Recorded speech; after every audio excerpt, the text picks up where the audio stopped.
안녕하세요. 서감독입니다. 오늘은 제 단편 영화 우짜에 대한 비하인드 스토리에 대해서 얘기를 해볼까 합니다. 제가 이제 유튜버를 시작한 지 이제 5개월 차가 돼가고 있거든요.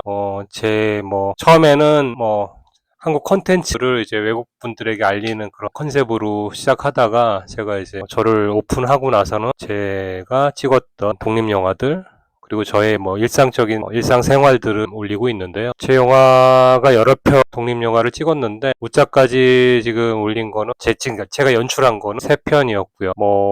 우짜 이 영화는 저한테는 참 제 소개할 때 말씀드렸다시피 아픈 손가락 중에 하나인 그런 자식인데, 그때도 말씀드렸다시피 영화는 최종적으로 100% 완성된 작품은 아니고요. 80% 정도 완성된 작품이었습니다. 원본 파일을 어쩔 수 없이 이제 작업자가 분실하는 바람에 고전에 이제 그 직전에 렌더링 건 작품을 가지고 마무리를 한 작품입니다. 그래서 저한테는 좀 많이 좀 아픈 자식 같은 느낌이고요. 근데 또 생각지도 않게 많은 분들이 봐주셔서 거의 낚시만큼 많이 봐주신 것 같더라고요. 그래서 이제 우짜에 대한 항상 저는 이제 작품에 대해서 얘기를 하고 작품을 보여드리고 비하인드 스토리를 얘기하듯이 오늘은 이제 우짜에 대해서 비하인드 스토리를 말씀드리겠습니다. 우짜는 정말 제가 만든 작품 중에 가장 작은 예산으로 가장 작은 촬영 시간 그리고 가장 적은 인원으로 만든 작품입니다. 일단 영화를 보시면 주인공이 가장이 목을 매는데, 사실 이건 이제 저의 얘기라고 말씀드렸는데 목을 메고 떨어지는 상황까지만 저의 팩트고요. 나머지는 다 픽션입니다. 제 얘기를 처음에 이제 저의 얘기를 글을 썼는데, 그것도 이제 시간이 10년 지났으니까 그 당시에는 제가 2004년도 연말에는 이걸 영화할 생각도 당연히 없었고요. 제가 너무 심적으로 너무 힘들었기 때문에, 또 시간이 지나니까 제가 또 쟁이다 보니 이거를 모티브로 한번 글을 써보면 어떨까 해서 이제 글을 썼는데, 실제 저의 100% 온전한 얘기를 쓰자니 너무 재미가 없더라고요. 전화하고 그때 이제 경제적으로도 좀 많이 힘들었고 개인적으로도 힘들었고 인간사적으로도 좀 많이 힘들었던 상황에서 제가 그런 안 좋은 행동을 했기 때문에, 그러다가 제가 이제 목을 맸는데 떨어지고 나서 꼬리뼈가 이제 에어컨 오피스텔 그 창문 튀어나온 꼬리뼈에 부딪히고 목젖도 아프고, 그 팩트만 들고 와서 나머지 이제 앞뒤 상황 모든 스토리를 다 픽션으로 만든 작품입니다. 어떤 분들은 이 작품을 보고 그 편집본을 이렇게 최종본을 이제 보시더니만 가족이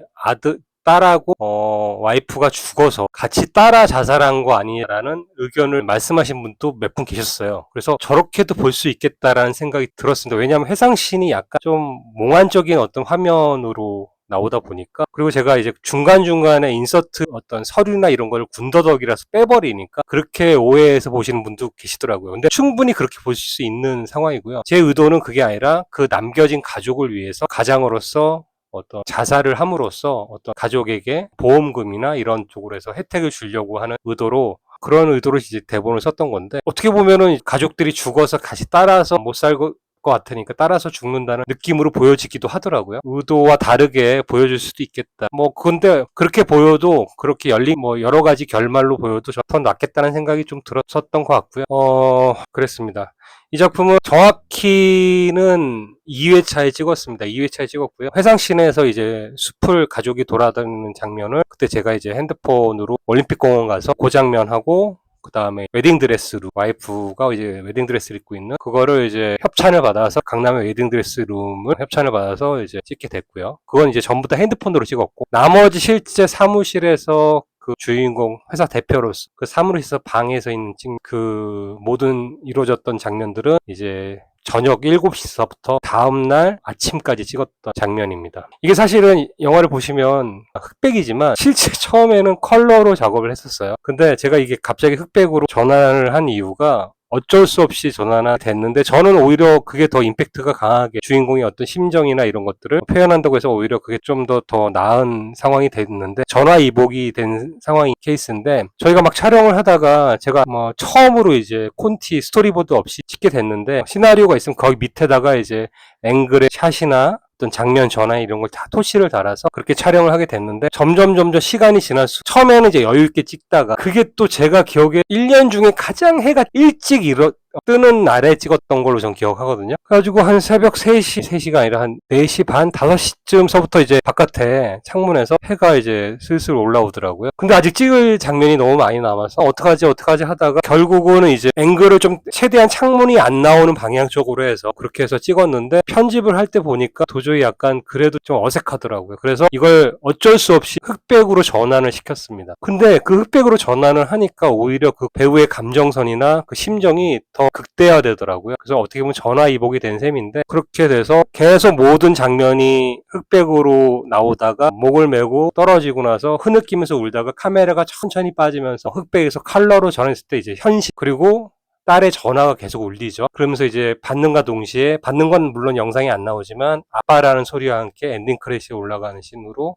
그렇게 했는데 저는 개인적으로 엔딩이 정말 마음에 들었고 이 음악을 담당했던 장혁진 음악 감독 제 초등학교 동창인데 제 모든 영화들의 이제 장혁진, 장용진 형제들이 이제 둘이 형제인데 장혁진 음악 감독은 제 초등학교 동창이고요. 6학년 때 용진이는 대한민국에서 너무나 유명한 3대 작곡가였던 장용진 음악 감독이 띵크 디프런트의 사운드 디자인이나 이런 걸 좀 많이 해주셨고 지금 또 저한테 옆에서 항상 조언을 해주고 충원을 해주는 동생입니다. 혁진이가 이제 편집실에서 영상을 보면서 즉흥으로 신디사이저 피아노로 작곡을 해서 곡을 들려주는데 너무 마음에 들더라고요. 이 애잔한 피아노 곡이 오히려 엔딩 크레딧 감정을 남자의 감정을 이런 것들을 더 증폭시켜주는 그런 효과를 전 봤다고 생각합니다. 그래서 상당히 음악적으로도 너무 마음에 들었던 작품이었고 단지 이제 이거를 제가 영화제에 못 냈던 건 원본 소스가 없어서 그래서 이제 압축된 파일로 된 거밖에 없었기 때문에 영화제는 낼 수 있는 상황이 못 됐던 상황입니다. 단지 아쉬웠던 건 영화제 낼 수 있는 화질 좋은 파일이 없어서 어쩔 수 없이 이렇게 저 개인적인 그리고 이제 배우들과 스태프들에게 개인적으로 이제 저용량 파일로 전달해 줄 수밖에 없는 상황이었습니다. 근데 뭐 제가 유튜브를 하면서 이런 기회에 제 개인 채널에서 이렇게 오픈을 하고 또 이렇게 많은 분들이 봐주셔서 감사하게 생각합니다. 보시면 정말 최소 인원으로 찍었던 작품이고요. 제가